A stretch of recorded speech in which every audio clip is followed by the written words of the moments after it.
Film की शुरुआत होती है एक आदमी को दिखाते हुए जिसका नाम गुलिवर होता है। वो एक मस्त मौला और हमेशा खुश रहने वाला बंदा होता है और वो एक कंपनी में काम करता है।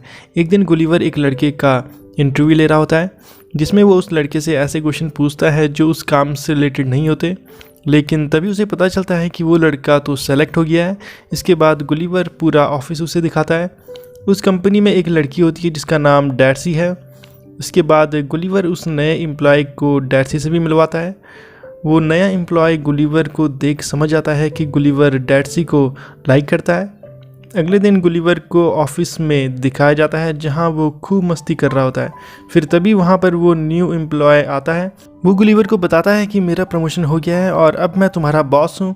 और वो गुलिवर को कहता है कि तुम्हारी पर्सनैलिटी ही कुछ ऐसी है जिससे तुम्हें अभी तक प्रमोशन नहीं मिला है, तुम्हें खुद को बदलना चाहिए।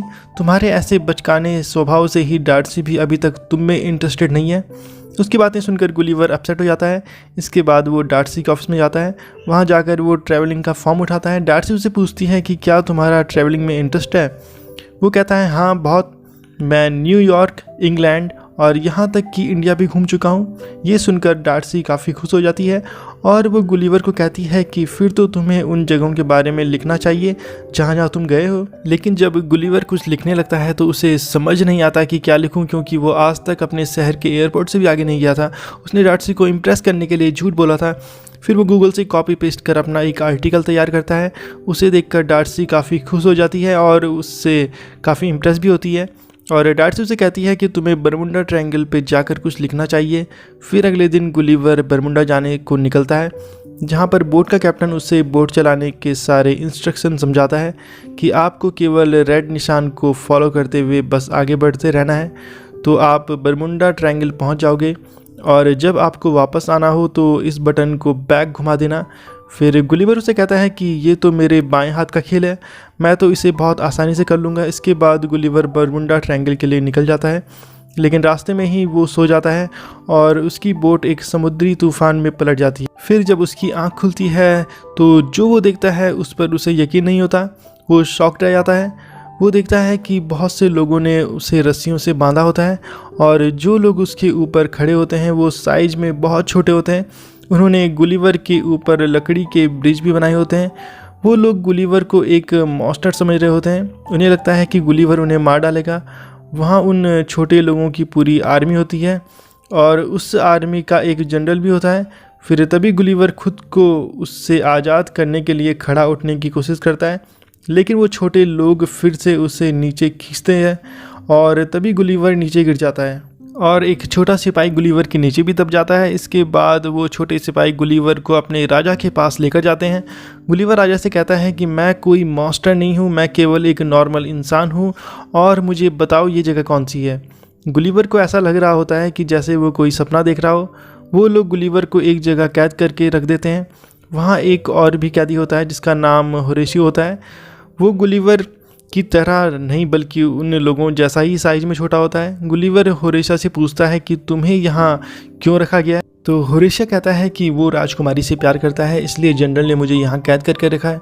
फिर तभी वहाँ जनरल आता है। गुलिवर उसे कहता है कि तुम एक बेवकूफ़ इंसान हो। तो जनरल उससे पूछता है कि बेवकूफ़ का मतलब क्या होता है। तो गुलिवर उसे कहता है कि बेवकूफ़ का मतलब सबसे बहादुर आदमी होता है। इसके बाद वो जनरल खुद को बेवकूफ़ कहता रहता है। फिर एक दिन जनरल बैल की जगह गुलिवर को लगाता है और उसकी सवारी करता है। फिर तभी उनके राज्य पर दुश्मनों का हमला हो जाता है और महल में आग लगा दी जाती है और राजकुमारी को किडनैप करने की भी कोशिश की जाती है, लेकिन तभी गुलिवर राजकुमारी को बचा लेता है।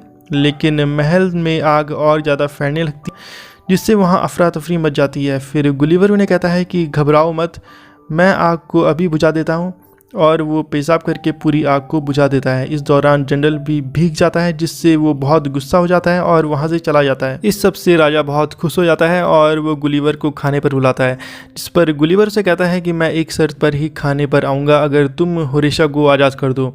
फिर राजा गुलिवर की बात मान लेता है और होरेशिया को जेल से छुड़ा देता है। इसके बाद गुलिवर वहाँ जाकर सबके साथ खाना खाता है। वह राजा गुलिवर से पूछता है कि क्या तुम रिवर से आए हो। तो गुलिवर से कहता है कि नहीं, मैं तो न्यूयॉर्क से आया हूँ।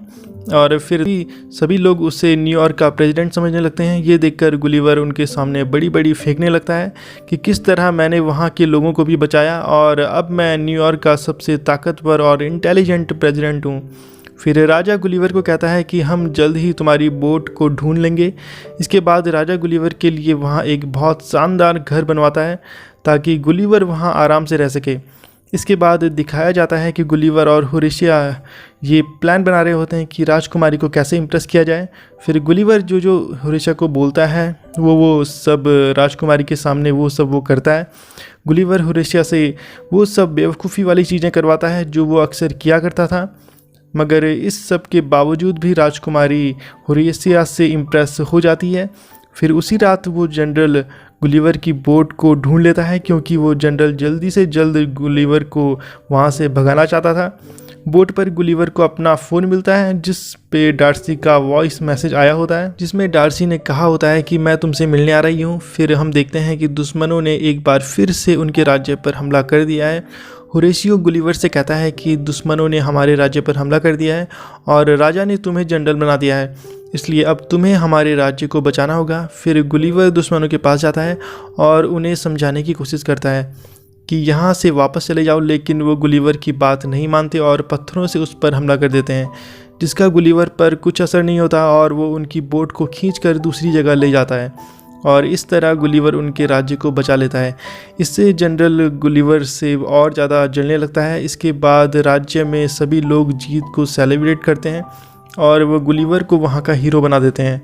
गुलिवर को वहाँ सारी ऐशो आराम की चीज़ें प्रोवाइड की जाती है। वहीं दूसरी तरफ राजकुमारी जनरल से इंगेजमेंट तोड़ देती है, जिससे जनरल को बहुत ज़्यादा गुस्सा आ जाता है और वो दुश्मन राज्य के राजा के पास चला जाता है और उसे रोबोट बनाने वाली टेक्नोलॉजी का पेपर देता है जो उसने गुलिवर की बोट से चुराया था। इसके बाद वो रोबोट बना लेते हैं जिसमें वो जनरल बैठकर उसे ऑपरेट कर रहा होता है।